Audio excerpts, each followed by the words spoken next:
Bom, pessoal, obrigado. Muito orgulho de estar aqui no ano do Eds, né? Eu, Léo, desde a primeira edição, né? A gente desde o planejamento, desde o rascunho, né? Eu lembro da sala de reunião que a gente estava quando a gente foi conversar com o Baeta sobre como seria falar sobre e-commerce para num evento tão grande assim, né? E esse ano aqui na nona edição do Eds Performance, 10ª do fórum, né? Então a gente fazendo parte aí do conselho. E a ideia é a gente trazer para cá uma discussão bem high level, né? Onde a gente quer expor um pouco de ideia, expor tecnologias, problemas que a gente encontra no mercado e principalmente bater um papo com vocês aí nos 10 minutinhos finais, que acho que é a parte que mais agrega aí na nossa discussão.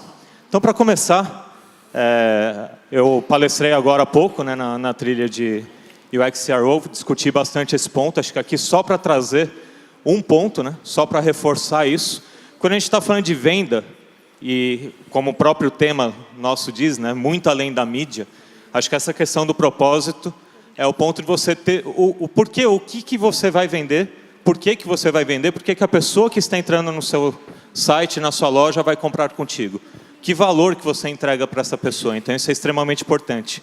O ponto que a gente traz para a discussão não adianta só ter produto, né, Léo? Não adianta só trazer visita para o site, e o que eu vou entregar para ele? Simplesmente um produto e um preço? Qual a sustentabilidade nisso, né? Então, esse é o primeiro recado rápido que a gente traz para vocês, mas o que a gente vai aprofundar mesmo é na questão da cultura de dados, cultura de métricas e todas as partes mais avançadas aí que a gente tem. Então, primeiro, a gente ainda vive um pouquinho da cultura Mad Men, né? Por mais que esteja mudando, a gente... Lembro da primeira palestra nossa, na primeira edição do Eds, que a gente pôs aquela carinha com óculos, né? Não é Mad Men, é Matt Men, né? Então, 9 anos a gente discutindo essa questão da cultura, de métricas, e o impacto disso no resultado. E a gente traz uma visão um pouquinho diferente aqui, de como que é essa cultura hoje. O que a gente tem de evolução, né? Então, a gente vê o mercado brasileiro muito no item 1 e no 2. Você tem uma gestão de mídia, com reports, relatórios, com dashboards. Quando a gente vai para o 2, a gente começa a trabalhar otimizações em tempo real, tanto da mídia quanto do site, do projeto como um todo. E raramente a gente evolui aqui no mercado brasileiro para o 3. A gente consegue ver uma evolução considerando modelo de atribuição, análises históricas, a gente trazer uma cultura de teste AB muito forte na empresa. E é um step onde a gente já consegue ter um resultado bem bacana. Na sequência, a gente tem um ponto 4 aqui que a gente traz de cultura, que é a jornada de compra e lifetime value, que a gente vai debater bastante aí no nosso conteúdo. Depois evoluindo para uma análise preditiva e um machine learning, uma automação completa, não somente da mídia, mas da empresa. Quem estava aqui na sessão das meninas sobre machine learning agora há pouco? Então, temos 1/3 mais ou menos do auditório que estava aqui. Quem aqui já fazia alguma daquelas coisas? Interessante. Então, essas pessoas que já estão, essas empresas que já estão fazendo um pouco disso, a gente está olhando ali para cima da nossa curva, né? A gente está olhando ali para cima. Agora, essa evolução aqui, quando o Gerson coloca justamente o que a gente encontra hoje no mercado brasileiro mais proeminente, é a média. E o que a gente quer é se diferenciar da média, né?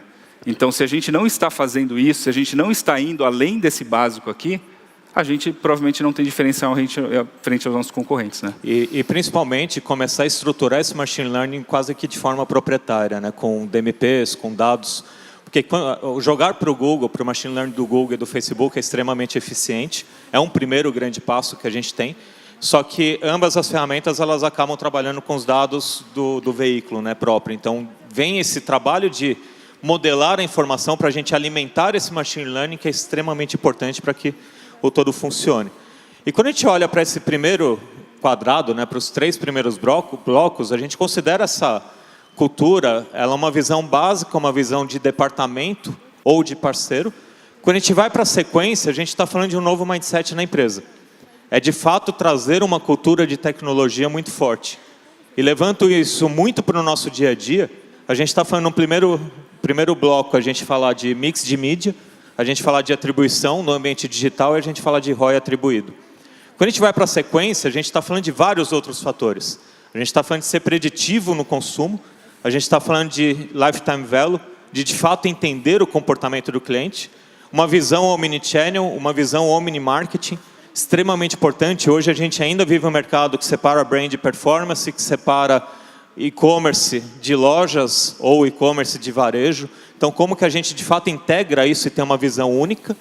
Uma visão muito pautada em CRM, né? Quando a gente traz o Lifetime Value, é isso, né? Quem é o seu cliente, a gente vai discutir isso adiante. E não apenas o ROI, né? Mas sim o retorno do marketing inteiro. O que a gente consegue gerar ali com dados para a empresa como um todo, independente do canal, independente do que a gente vai colocar em prática ali no nosso dia a dia. Quantos aqui têm um DMP ou usam um DMP para fazer a segmentação de suas campanhas?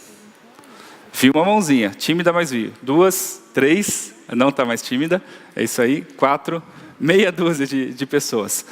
A minha dúvida agora é, quem não tem ainda, né, que eu acho que é a grande maioria aqui, vocês acham que precisam? Quantos acham que precisam ou gostariam de ter, mas não tem por verba ou por alguma coisa desse tipo? Agora aumentou um pouquinho, agora temos umas duas dúzias aqui mais ou menos, né?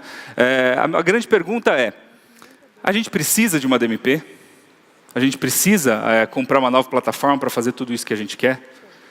A discussão que a gente precisa ter com relação ao nosso negócio, para quem viu a sessão do Gerson, agora há pouco ali na trilha de UX e CRO, viu que mais do que a tecnologia em si, do que a gente precisa para implementar, a gente precisa de estratégia. Se a gente não resolver o nosso problema de preço, de promoção, de distribuição, de quebra de estoque, provavelmente a gente pode colocar a melhor DMP, a melhor CDP, a melhor Analytics e isso não vai funcionar. Até lá, dá para a gente trabalhar muito com o que a gente tem. Quem ainda não tem a DMP e gostaria, imagine que você consegue fazer um bom pedaço do trabalho que você faria com uma DMP com a sua ferramenta de Analytics ou com a sua ferramenta de CRM, o que você só precisa de estratégia para usar. Quer dizer, falta uma coisa além de estratégia, pessoas para operarem, né? Porque senão a gente não vai ter tempo de fazer tudo o que a gente quer. Ou seja, a gente pode colocar uma visão completa do cliente, só que a gente precisa colocar processos e integrar tudo isso para conseguir enxergar o cliente como um só. E não é uma ferramenta que vai te dar, é o seu negócio que vai te dar. O primeiro passo é ter o first party data, né? O seu dado próprio extremamente bem trabalhado, gerando ações, né? Para depois a gente pensar em tecnologias mais parrudas para automatizar e otimizar ali o negócio. Exatamente. Legal. E contextualizando tudo isso, né? Não sei quem já ouviu falar em Snowplow, mas é um termo um pouquinho técnico que se resume a esse centro de inteligência, né? E quando a gente fala de dados, principalmente quando a gente pensa nesse first party data, é você ter todo o seu dado alimentando este núcleo de inteligência, seja uma plataforma, ou seja, simplesmente um time, um conjunto de pessoas ali analisando e gerando decisões, aonde entra no que o Léo comentou agora, né? Então a gente vai primeiro entender pessoas, depois a gente vai entender problemas que a gente possa ter de estoque, a gente vai entender problemas que a gente possa ter de preço, problemas de fulfillment e buscar automatizar tudo isso, buscar entregar com inteligência, distribuir essa informação e as tomadas de decisões para todos os canais da empresa. Quando a gente fala de estoque, é básico do varejo, 4P. Se a gente não tem produto para vender, a gente não vai vender. Quando a gente trabalha com a cultura de dados, a gente consegue jogar isso tranquilamente para uma plataforma, para um Analytics, e entender qual é o seu percentual de ruptura. Qual o percentual de pessoas que chegaram no seu site e caíram em páginas onde você não tinha produto disponível. E se você não tem isso, quando você implementa, o número muitas vezes é surpreendente. Você vai ver que 80%, 70% das visitas que chegam na sua loja caem em uma página onde o produto não está disponível. Quando a gente fala de preço, é a mesma coisa. Você pode ter o melhor site, ter o melhor time, ter a melhor estratégia de mídia. Só que se você não tiver o preço, você não vai conseguir vender, você não vai conseguir trazer o resultado. Idem para a questão fulfillment.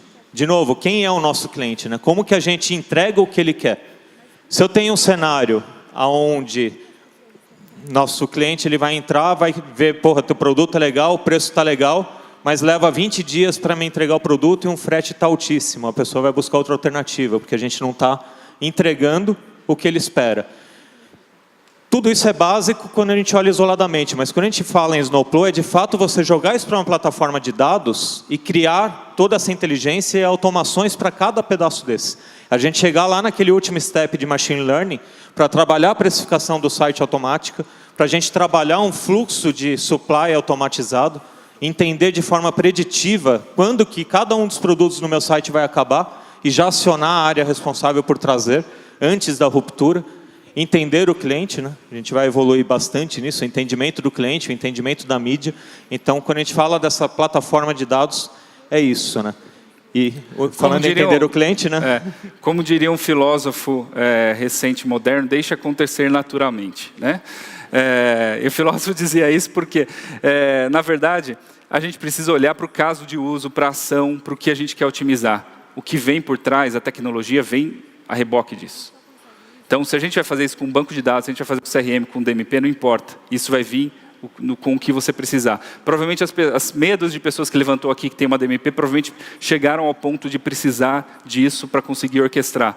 E algumas ou não chegaram nesse ponto, ou ainda não tem a verba necessária, ou não tem algum outro motivo. Mas o principal é, se você planejar o caminho e a jornada do seu cliente, você vai conseguir fazer com outras ferramentas. E a gente encontra bastante cenário também no mercado de pessoas, empresas, né, que têm a DMP, mas não conseguem operar, né? Porque colocou a plataforma na frente da necessidade.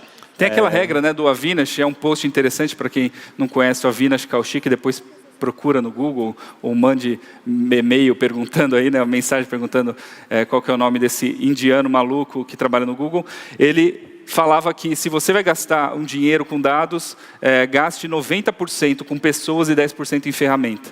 Né? E a lógica disso você pode fazer miséria com aquela ferramenta que você tem disponível nas mãos, você só precisa de um bom piloto. Né? Se você pegar um bom piloto pilotando um Fusquinha hoje, ele provavelmente vai ser muito melhor do que aquele barbeiro numa Ferrari, né? E isso a gente vai ver na prática. Bom, você investiria? Quem investiria nessa empresa? Né? A última sessão de XCRO agora falou bastante disso. Né? Alguém teria comprado ou investido nessa empresa aqui há décadas atrás? Né? Há décadas atrás, talvez a gente não tivesse essa visão de quanto vale um negócio desse, de quanto vale o conceito de omnichannel que, né, um varejo como esse introduziu. E agora, esses próximos aqui, você teria investido nesses clientes? Alguém imagina quem são? Tem alguns que são mais parecidos aí, né? Mas se você não conhecer o passado, o presente e o possível futuro dessas pessoas, você talvez não tome uma decisão tão correta.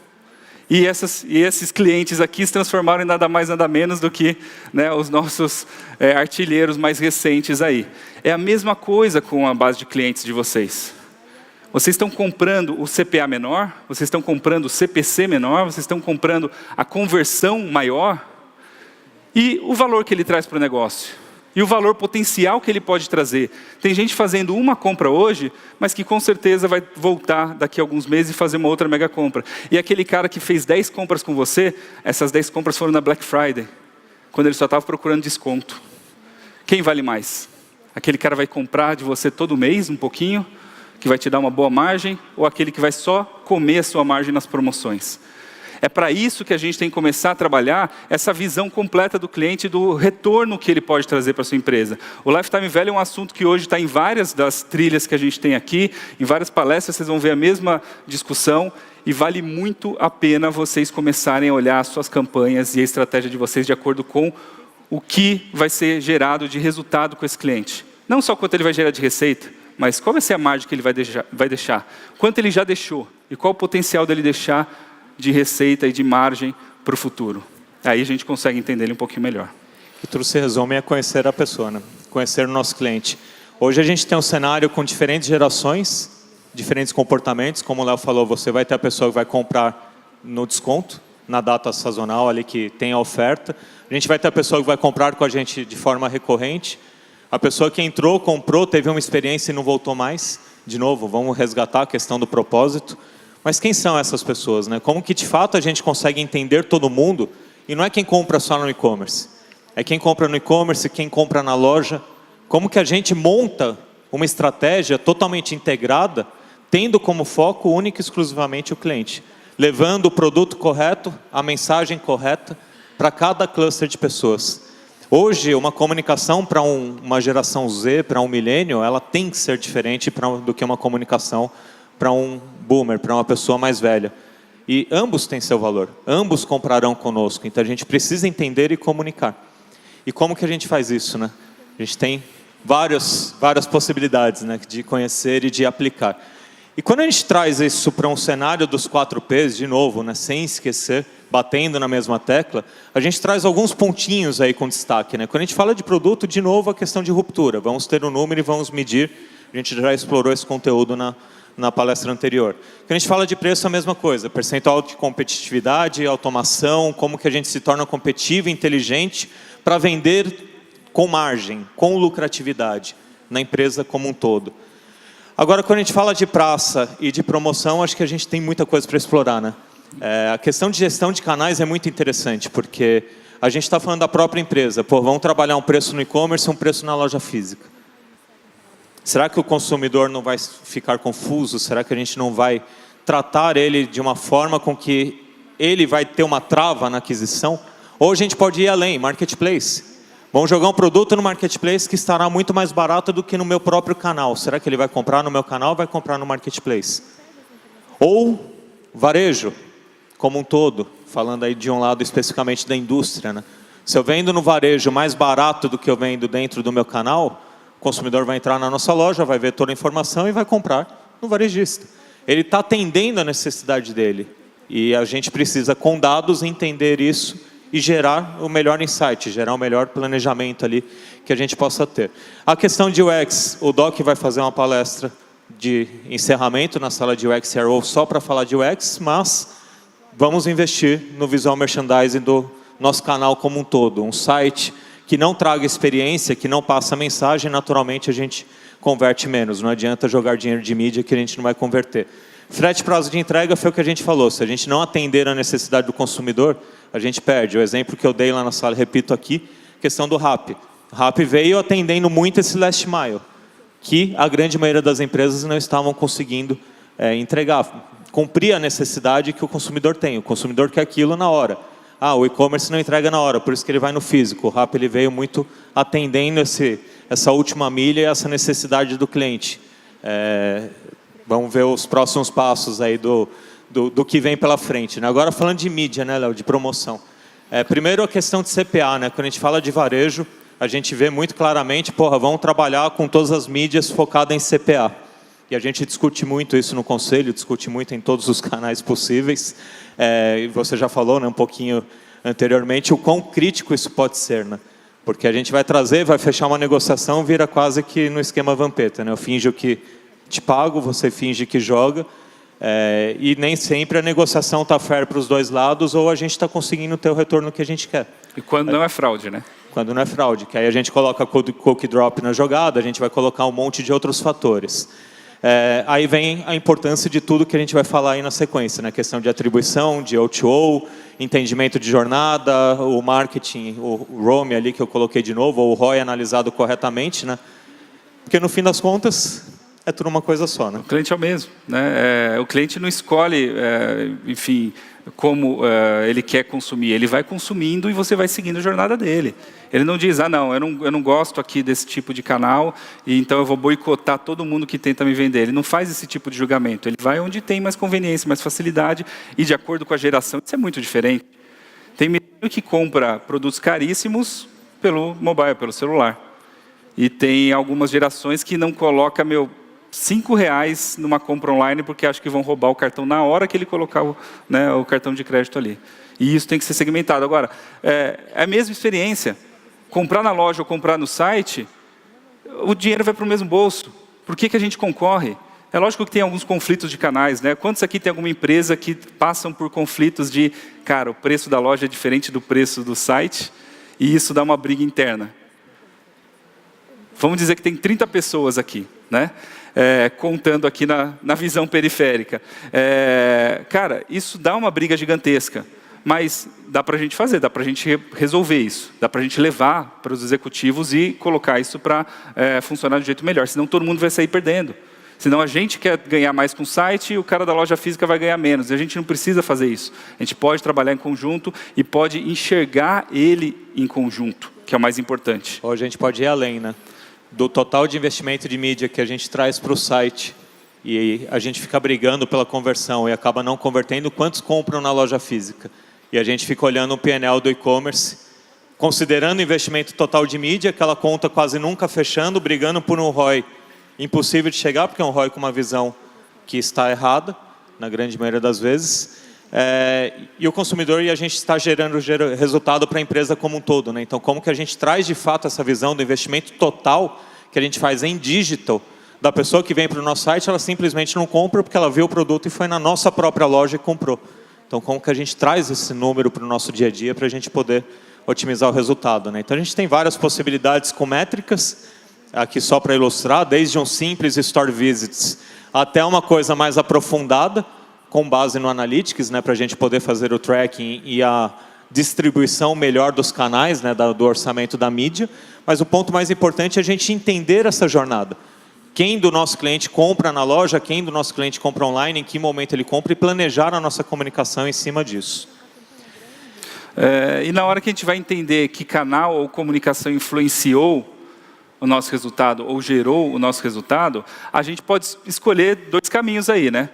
Ou a gente continua se enganando, vocês devem ter visto em várias sessões, aqui a gente não vai falar mais do mesmo, a gente continua se enganando olhando aquela métrica já antiga do Last Click, aquela conversão padrão. Quando você olha uma ferramenta de mídia digital e ela só te mostra conversões, a gente tem que se perguntar, que tipo de conversão é essa? É conversão imediatamente depois de clicar? Ou você considera todas as vezes que ele interagiu com o anúncio antes de fechar a compra? Né? Qual a jornada do consumidor aí? Se a gente quiser continuar se enganando, a gente olha só para a conversão last click, que é essa que olha só o último canal. E por que eu estou falando que a gente está se enganando? Porque não é a realidade.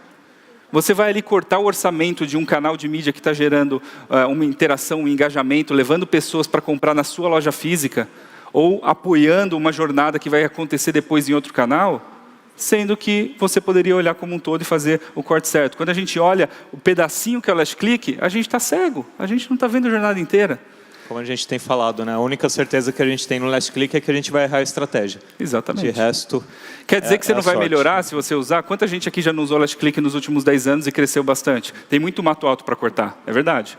Tem mercados que não são tão competitivos. Você vai ter um concorrente na página de busca, você vai ter 2 concorrentes com e-commerce, dependendo do nicho, aí a gente vai ter um cenário que é um pouco mais favorável. Agora, quando a coisa aperta, aí você tem que ter um diferencial. Você tem que investir melhor, você tem que gastar seu dinheiro melhor. E aí a gente pode olhar isso de uma maneira mais completa, né? E idem para conversão, né? Se a gente tem um produto com 10% de taxa de conversão e um com 0,1%, o problema não é o site, está na estratégia e na forma com que a gente está comunicando. Então, acho que assim como o ROI, olhar a taxa de conversão média do site, ela também vai nos induzir ao erro. A gente vai começar a olhar o problema da forma errada. Essa taxa de conversão é baixa porque eu estou mal precificado, eu não tenho estoque, ou simplesmente é um produto que eu tenho 20, 30 dias de jornada de compra, eu estou comparando com um produto que eu tenho 1 dia de jornada.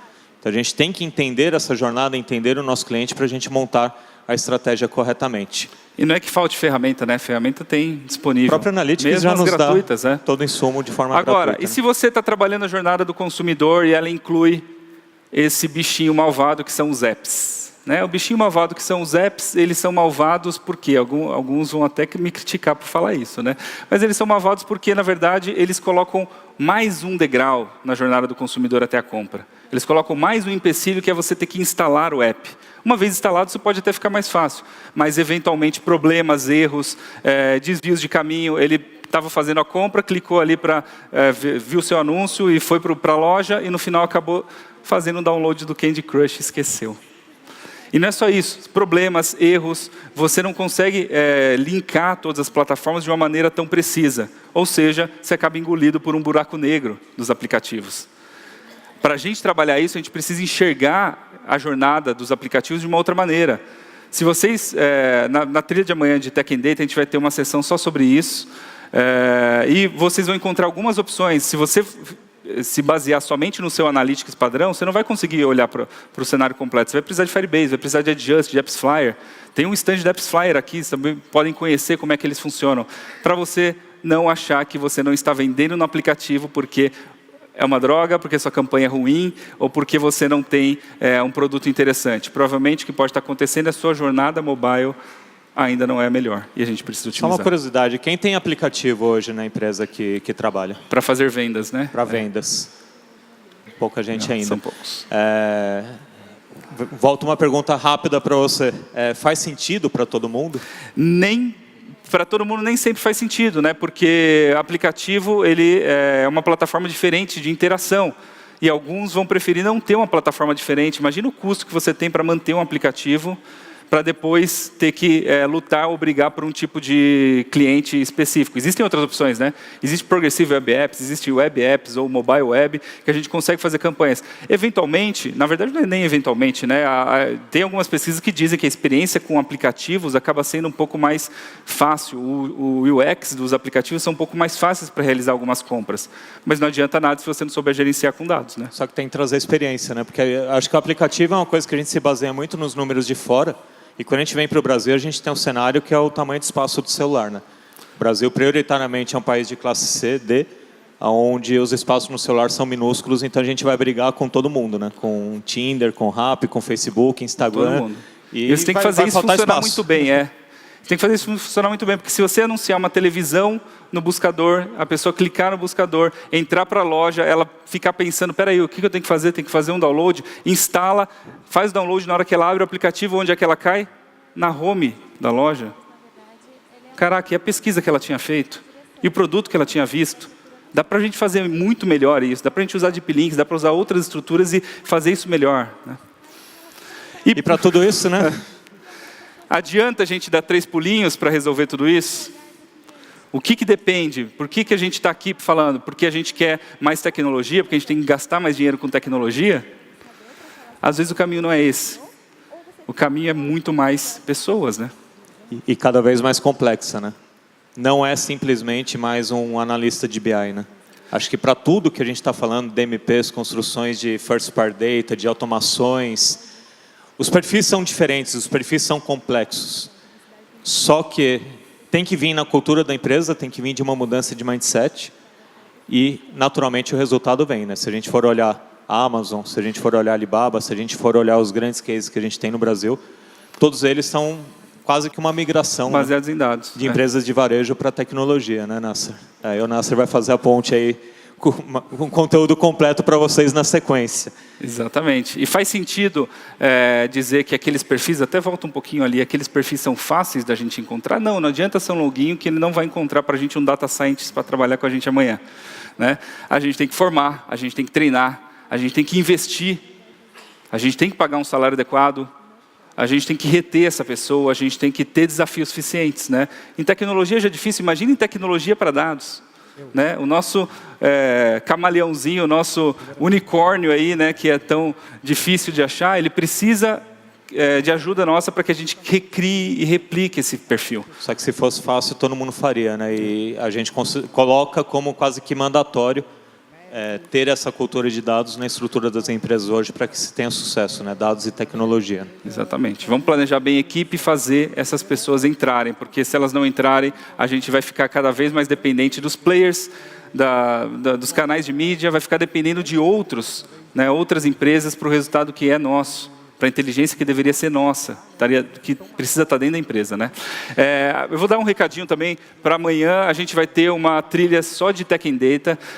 A gente vai falar de alguns temas bem interessantes sobre gestão de dados para clientes, seja na hora de criar uma arquitetura, uma engenharia, armazenar e conectar e cruzar os dados dentro da empresa, modelos preditivos e machine learning.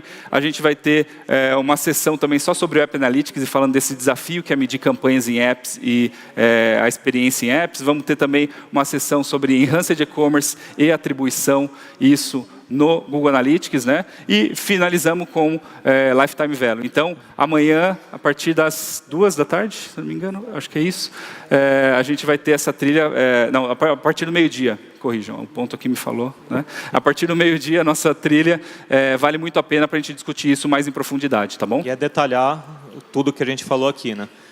E, nesses 8 minutos que faltam, antes da gente dar espaço para o Nasser, vamos puxar perguntas aí. A gente não sai do palco enquanto não tiver pelo menos 4 perguntas, já que a gente perdeu 2 minutinhos. Então, conto com a ajuda de vocês, porque a palestra do Nasser está sensacional. Então, quem começa?